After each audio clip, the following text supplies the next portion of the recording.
My name is Nora Voss.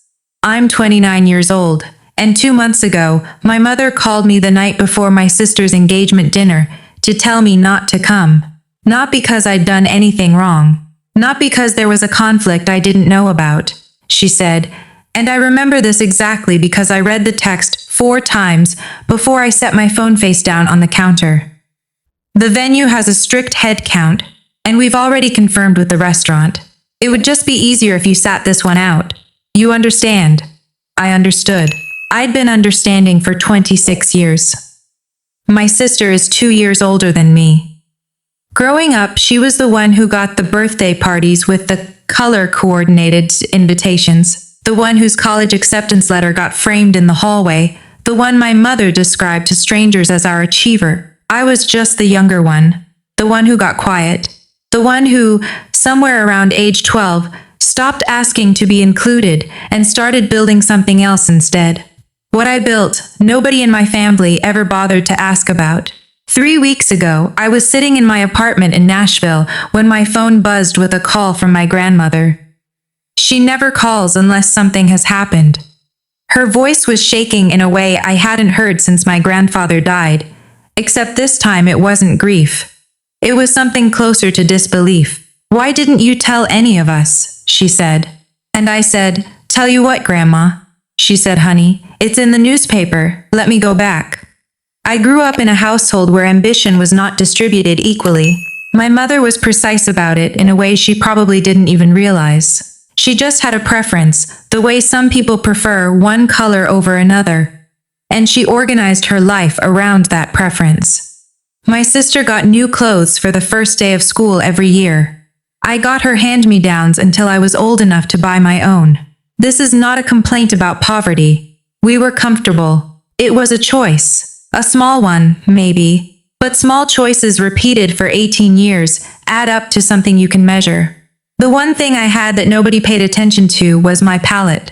I know that sounds strange. But I grew up being the kid who could tell the difference between the tomato sauce my mother made in the summer, when she used tomatoes from the garden, and the sauce she made in the winter, from a can. I could taste when the butter in a recipe was salted versus unsalted. I knew when a dish needed acid and when it needed fat. My mother thought this was annoying. My sister thought it was weird. My father, who was not a particularly unkind man, but was also not a perceptive one, just thought I was picky. By the time I was 17, I knew I wanted to cook professionally. Not home cooking, not catering. Real cooking. Restaurant cooking. The kind where you stay awake at 2 in the morning, thinking about a sauce, and you write it down in the dark so you don't forget. I told my parents when I was applying to colleges. My mother's response was to print out a list of pre-law programs at 3 different universities. My father's said, cooking is a nice hobby. My sister, who was 19 at the time and already engaged to a man she would eventually divorce, said, you'd be on your feet all day. Doesn't that sound exhausting? I applied to the Culinary Institute of America in Hyde Park, New York. I didn't tell anyone until I was accepted. Even then, nobody framed the letter. I worked through my entire program. 2 part-time jobs, student loans, a shared apartment with 4 other students where we all practiced on each other constantly, where Tuesday nights were free-for-all tasting dinners and someone was always burning something at midnight. It was the first place I'd ever felt entirely at home. After graduation, I staged at 3 restaurants in New York, unpaid. The way you do when you're building something and you don't have the luxury of being impatient. Then, I got a paid position at a French-Japanese restaurant in the West Village, working under a chef who communicated almost entirely in the language of what was wrong and almost never in what was right, and who was, without question, the best teacher I've ever had. 3 years later, he recommended me to a colleague in Nashville who was opening something new. I moved. I took the sous chef position. 18 months after that, I was made head chef. The restaurant's name is Wisteria. I didn't tell my family about any of it, not because I was hiding, but because they'd stopped asking a long time ago, and I'd stopped offering things to people who didn't want them. My mother knew I cooked. She described it to people the same way she'd described it when I was 17. Nora does something in restaurants. Occasionally, she works in a kitchen somewhere. Once, at a family gathering I actually attended, she said to her friend, "We keep hoping she'll find something more stable, but you know how it is with creative types." Her friend nodded sympathetically. I smiled and went back to the kitchen to help with the dishes, because old habits are hard to break. My sister's engagement dinner was at Hargrove, which is one of the better restaurants in the city where my family lives, about 40 minutes from Nashville. My brother-in-law-to-be is a pleasant, uncomplicated man who sells commercial estate and coaches youth soccer on weekends. My sister had been with him for 2 years. When she called to tell me she was engaged, her exact words were, "We're having a dinner at Hargrove next Saturday, and I wanted you to know so you don't accidentally make other plans." I had not been invited. She was letting me know so I wouldn't feel bad about not being included. The consideration was almost kind. 2 days before the dinner, my mother sent the text about the head count. I didn't respond. I went to work. Here is what I didn't know on the night of my sister's engagement dinner. 2 things were happening simultaneously that I had nothing to do with. The first, Food and Wine magazine had published, that morning, their annual list of best new chefs in America. I had been named to it. The full feature had gone live on their website at 8 o'clock in the morning, which included a profile piece, 4 photographs, and a quote I'd given to the writer 3 months earlier when I'd agreed to the interview, and then promptly forgotten about. Because I do not find it easy to sit still and talk about myself, and I am far more comfortable moving. The quote said, "I learned to cook in a family where no one really saw me. That's probably why I cook the way I do. Everything I make to be noticed." The second, Hargrove, the restaurant where my sister's engagement dinner was being held, had sourced 3 of its signature dishes that night, 2 appetizers, and the featured entree, from Wistercia's sister supplier, a small farm outside Nashville, that we'd helped put on the map. The restaurant's head of operations, a woman who'd eaten at Wisteria twice and knew exactly who I was, had included a note in the evening's menu cards. The note mentioned my name. I was at work when my phone started ringing. I ignored it. I'm always at work, and I almost always ignore my phone during service. It was a Tuesday. We had a full reservation list and 2 private parties. I didn't look at my messages until nearly 11. There were 14 missed calls, 6 from my mother, 3 from my grandmother, 2 from a number I didn't recognize, which turned out to be my aunt, calling from a new phone, 1 from my sister, which she'd followed with a voicemail that lasted 47 seconds, and which I'll come back to. I sat down on the step outside the kitchen's back door, still in my chef's whites, and called my grandmother back first. She answered on the first ring. "Why didn't you tell any of us?" And that's when I found out. She read me the Food and Wine piece over the phone. She's 73 years old, and she read it to me slowly, every word, while I sat on a concrete step in the alley behind my restaurant at 11:15 at night, holding my phone with both hands. When she finished, she said, "Honey, you are extraordinary. Do you know that?" I said, "Thank you, Grandma." She said, "I have been telling people for years that you do something important. I just didn't know what to tell them.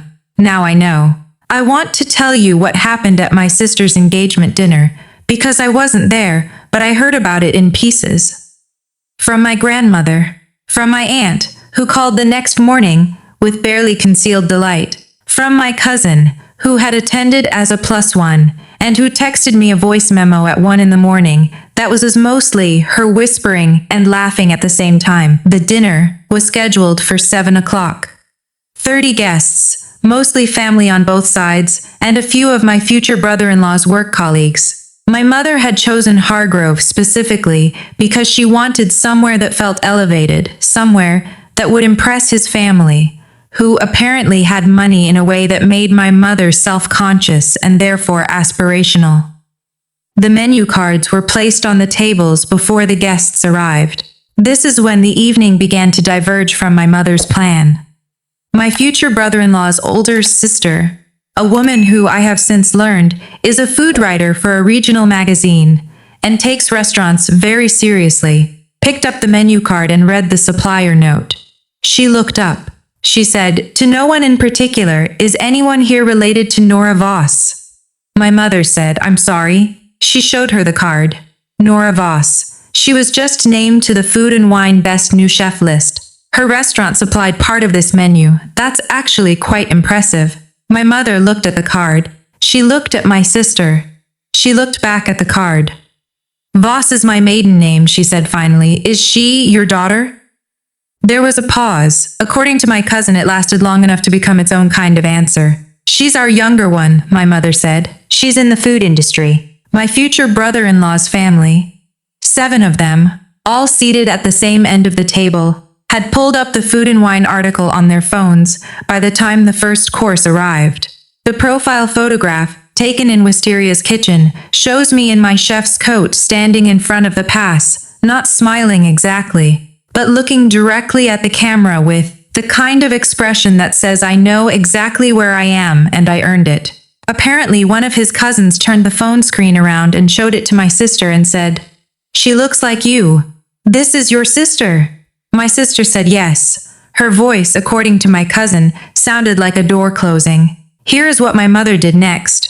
And I know this because my aunt was sitting close enough to hear.